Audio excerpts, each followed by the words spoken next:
పురుషోత్తం చౌదరి గారు బెంగాలీ బ్రాహ్మణ్స్. ఈయన ఆంధ్ర క్రైస్తవ కీర్తనలో 75 పాటలు ఈయనే రాశాడు.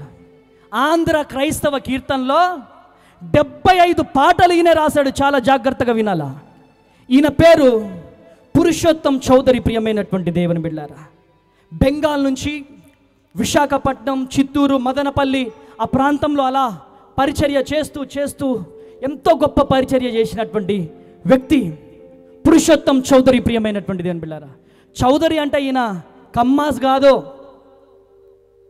చౌదరి అనే పేరుంది కానీ ఈయన బెంగాల్ బ్రాహ్మణ్స్. ప్రియమైనటువంటి దేవుని బిడ్డలారా, ఈయన ప్రభువును ఆరాధిస్తున్నాడని, ఈయన యేసుక్రీస్తుని నమ్ముకున్నాడని ఇంట్లో నుంచి గెంటేశారు. ఇంట్లో నుంచి గెంటేసిన తర్వాత ఆంధ్ర ప్రాంతంలో ఒక విలేజ్ వెళ్ళాడు. బాగా ఆకలేస్తూ ఉంది, చాలా ఆకలితో ఉన్నాడు ఈ సేవకులు పురుషోత్తం చౌదరి గారు. ఆకలేస్తుంటే ఒక ఇంటికి వెళ్ళాడు. ఒక ఇంటికి వెళ్ళగానే ఆ ఇంటిలో ఉన్నటువంటి ఒక సహోదరి ఆ పురుషోత్తం చౌదరి గారిని చూసి, ఎవరు బాబు అంటే, ఇలా ఇలా అమ్మ నేను పరిచర్య చేస్తుంటానని చెప్పి చూసి, అమ్మ తినడానికి ఏదైనా ఇస్తారా అని చెప్తే 3 రోజుల క్రితం పాసిపోయినటువంటి పులిహోర ఉందంట. ఆ పులిహోర పట్టుకొని తన ఇంట్లో ఉన్నటువంటి గేదె పేడ తెలుసా, గేదె పేడ, ఆ గేదె పేడ ప్లేట్లో కేక్ చూసారా మీరు, కేజీ కేక్ ఎంత అయితే ఉంటుందో ఆ కేక్ ముద్ద వేసుకున్నట్టుగా ఆ పేడ ప్లేట్లో వేసి ఆ పేడ మీద పులిహోర వేసుకొని వచ్చిందనమాట. పురుషోత్తం చౌదరి గారికి ఆ ప్లేట్ ఇచ్చారు. ఇచ్చిన తర్వాత ఇలా పట్టుకోగానే పేడొచ్చిందంట. ఆకలితో ఉన్నాడు ఆ సేవకుడు, ఆకలితో ఉన్నాడు. ఎన్ని రోజుల నుంచి తినలేదో పురుషోత్తం చౌదరి గారు. ఏడుస్తూ ఏడుస్తూ ఆ 3 రోజుల క్రితం పాసిపోయినటువంటి ఆ పులిహోరనే తింటూ కొంచెం పేడే వస్తున్నా కానీ ఆకలి తట్టుకోలేక అదే పులిహోరను తిన్న గొప్ప దైవ సేవకుడు పురుషోత్తం చౌదరి గారు. ఈరోజు ఈ మాటలు వింటున్న ప్రియ దేవుని జనాంగమా, తన భార్య తనని గమనించింది, తన భర్త అని గమనించిన తర్వాత ఏడుస్తూ ఏడుస్తూ ఒక పాట రాశాడు ఆయన. యేసు నా అన్న కాడా, యేసు నా నాన్న కాడా, యేసు నా అన్న కాడా అని చెప్పి ఆంధ్ర క్రైస్తవ కీర్తనలో ఉంటుంది ఈ పాట. ప్రియమైనటువంటి దేవుని బిడ్డలారా, ఆంధ్ర క్రైస్తవ కీర్తనలో తను 150 పాటలు రాస్తే 75 పాటలు ఆంధ్ర క్రైస్తవ కీర్తనలో తన పాటలే ఉంటాయి. ఎలా పుట్టిన పాటలో తెలుసా? కన్నీళ్లతో పుట్టినటువంటి పాటలు, నిందలతో పుట్టినటువంటి పాటలు, అవమానాలతో పుట్టినటువంటి పాటలు, ఒంటరితనములో నుంచి పుట్టినటువంటి పాటలే పురుషోత్తం చౌదరి గారు లిఖించినటువంటి పాటలు. ప్రియమైనటువంటి దేవుని బిడ్డలారా, ఈరోజు ఈ మాటలు వింటున్న ప్రియ దేవుని జనాంగమా, 150 పాటలు, 20 సంఘాలు కట్టినటువంటి ఈ గొప్ప దైవ సేవకుడు ప్రియమైనటువంటి దేవుని బిడ్డలారా, ఈరోజు కట్టుకున్నటువంటి భార్య పేడ వేసి పులిహోర వేసి ఎంత చచ్చిపోయి ఉంటాడో, ఎంత నలిగిపోయి ఉంటాడో ఒక్కసారి ఆలోచించండి.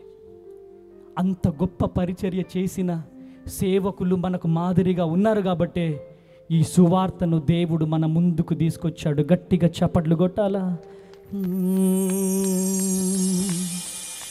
అండాని వైతివయ్యా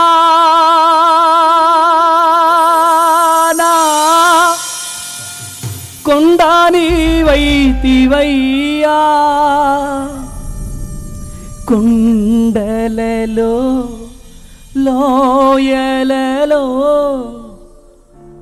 అడవులలో ఈ కొత్తగూడెంలో, కొండలలో లోయలలో అడవులలో ఈ కొత్తగూడెంలో నన్ను గమనించినావా,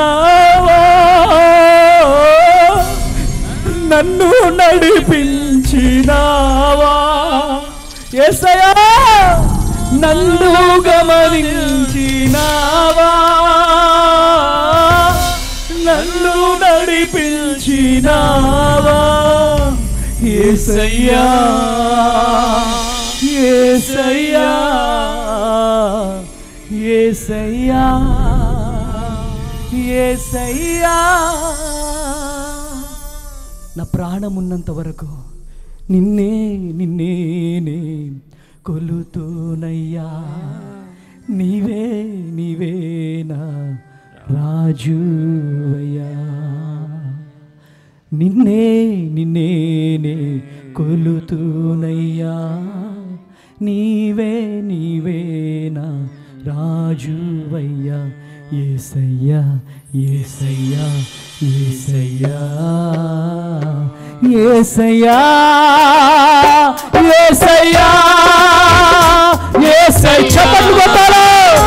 యేసయ్యా, యేసయ్యా, చప్పట్లు. యేసయ్యా, ఆమేన్. పిలవాలి యేసయ్యని స్వరాలు తెరిచి. యేసయ్యా, యేసయ్యా, యేసయ్యా, యేసయ్యా, యేసయ్యా, యేసయ్యా, యేసయ్యా, యేసయ్యా, యేసయ్యా,